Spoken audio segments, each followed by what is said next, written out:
Welcome to Aadya TV. ఇప్పుడు మనతో పాటు జూబ్లీస్కి సంబంధించిన కాన్స్టిట్యున్సీకి సంబంధించిన నాయకులు ఉన్నారు. వాళ్ళని అడిగి తెలుసుకునే ప్రయత్నం చేద్దాం. చెప్పండి అన్న, ఎట్లుండబోతుంది జూబ్లీస్లో ఎన్నికల హడావిడి?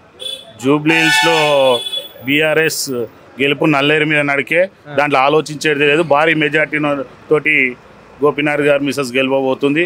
కానీ వీరి మెజార్టీ తోటి గెలవబోతుంది. అంటే ఇక్కడ మేము కాంగ్రెస్ వాళ్ళు అంటున్నారు మేము 6 గ్యారెంటీలు అమలు చేసినాం కాబట్టి జూబ్లీస్లో గెలిచేది మాదే. అంటే ఇప్పటి వరకు కూడా హైదరాబాద్ నగరంలో ఎక్కడ కూడా మాకు సార్వత్రిక ఎన్నికల్లో మాకు ఎక్కడ కూడా ఒక్క సీటు గెలవలేము. ఇప్పుడు మాకు మంచి అవకాశము ఈ మధ్యంతర ఎన్నికలు రావడం, కంపల్సరీ మేమే గెలుస్తున్నాము అని చెప్పేసి కూడా వాళ్ళు అంటున్నారు. మరి క్వశ్చనే లేదు. వాళ్ళు 6 గ్యారంటీలు ఏది అమలు చేశారు చెప్పండి? ఒక్క గ్యారంటీ కూడా అమలు చేయలే. 6 గ్యారంటీలు అని చెప్పి 120 గ్యారంటీలు ఇచ్చి ఒక్క గ్యారంటీ కూడా పేద ప్రజలకు అమలు చేసింది లేదు. మహిళలకు 4000 పింఛన్ కానీ ఏది కానీ, రైతులకు కానీ ఎవరికి కానీ కూడా ఏ ఒక్క హామీ కూడా అమలు చేసిన దాఖలాలు లేవు. అంటే మాది ప్రజాప్రభుత్వం కదా, ఇక్కడ ప్రజాప్రభుత్వంలో ప్రజలంతా మా వైపే చూస్తున్నారు. ఇక్కడ యంగ్ డైనామిక్ అంటే చిన్న వయసున్న నాయకుడిని ఇక్కడ మేము ఎమ్మెల్యేగా చూడాలనుకుంటున్నాం, చేస్తున్నాం కూడా.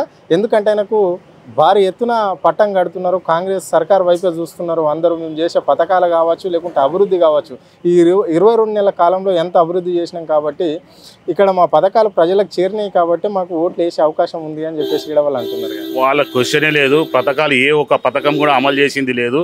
ఏదో యంగ్ స్టార్ అనేది ఇది కాదు. అతని మాటలు మొన్ననే చూసాం. పి జనార్దన్ రెడ్డి గారిని నాన్ లోకల్ అని అన్నాడు. మళ్ళీ ఎంబడే మాట మార్చుకొని పీజీఆర్ గారు మా పెద్దనాన్న లెక్కలని ఇప్పుడు మళ్ళీ చెప్తున్న అవసరం కొద్దీ వాడుకునేది. పీజీఆర్కి వెన్నుపోటు పోర్చిన ఫ్యామిలీ చిన్న శ్రీశైలం యాదవ్ వాళ్ళ ఫ్యామిలీ. కానీ ఈ రోజు ఎలక్షన్ల కోసం దీనికోసం వాళ్ళు ఏదో పీజీఆర్ మా పెద్దనాన్న అని ఇదని మాట్లాడుతున్నారు. కానీ ఈరోజు ఏ ఒక్క కాంగ్రెస్ రేవంత్ రెడ్డి కూడా ఒక్కటే ఆలోచిస్తుండు, మా పార్టీలో రౌడీలు గుండాలను పెట్టి మేము ఎట్లనన్నా గెలవాలని చెప్పి అలాంటి వాళ్ళకి టికెట్లు ఇచ్చే ఆలోచనలో ఉన్నాడు. కానీ అజారుద్దీన్ని కూడా ఎమ్మెల్సీ అని చెప్పి అది ఎమ్మెల్సీ ఆయన అయ్యేది లేదు, పోయేది లేదు. అజారుద్దీన్ని కూడా పక్కకు జరపనీకి మైనార్టీలను కూడా చాలా చిన్న చూపు చూస్తున్న వ్యక్తి రేవంత్ రెడ్డి గారు.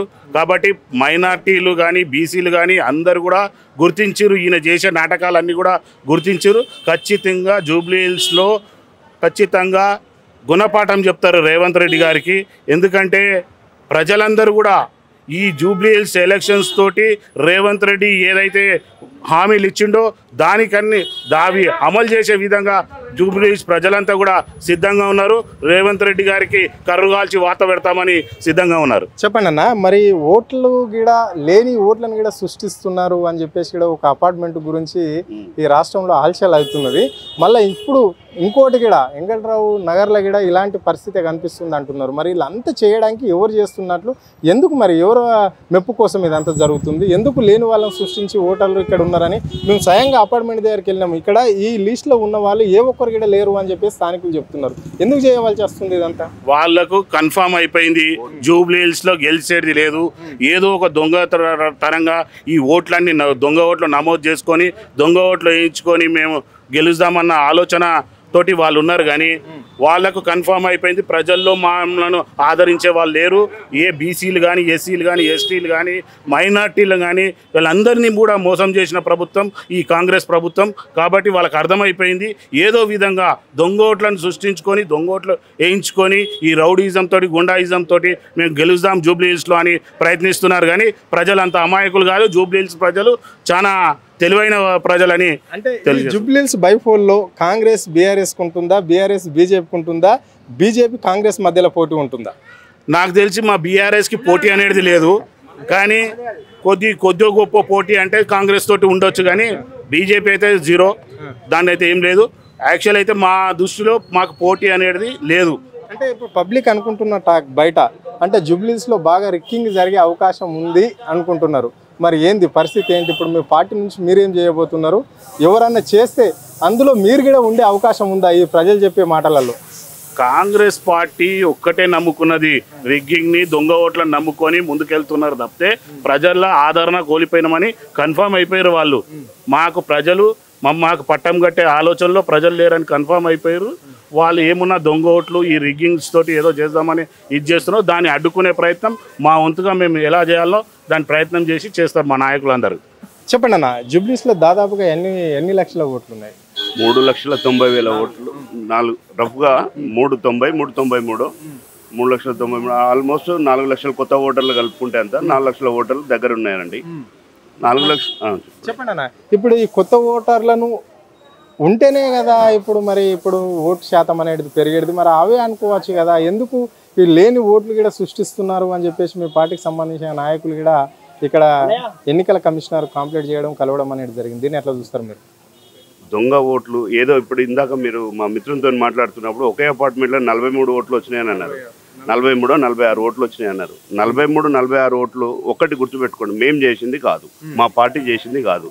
అధికారంలో ఉన్నటువంటి కాంగ్రెస్ పార్టీ వాళ్లకు ఓడిపోతాం అన్న భయం పట్టి ఈ అక్రమాలకు పాల్పడుతున్నారు. ఓటర్ విషయంలో కానీ, ఓటర్లను ప్రలోభ పెట్టడం కానీ, భయపెట్టేయడం కానీ, ఇళ్లలోకి తీసుకుపోయి బెదిరించడం కూడా జరుగుతుందండి ప్రజెంట్ ఇక్కడ జూబ్లీ హిల్స్ కాన్స్టిట్యున్సీ. అంటే ఆల్రెడీ ఇక్కడ బీఆర్ఎస్ లో గెలిచిన కొంతమంది కార్పొరేటర్లు కూడా కాంగ్రెస్ లోకి వెళ్ళిపోవడం అనేది జరిగింది, 2-3 డివిజన్లకు సంబంధించిన వాళ్ళు.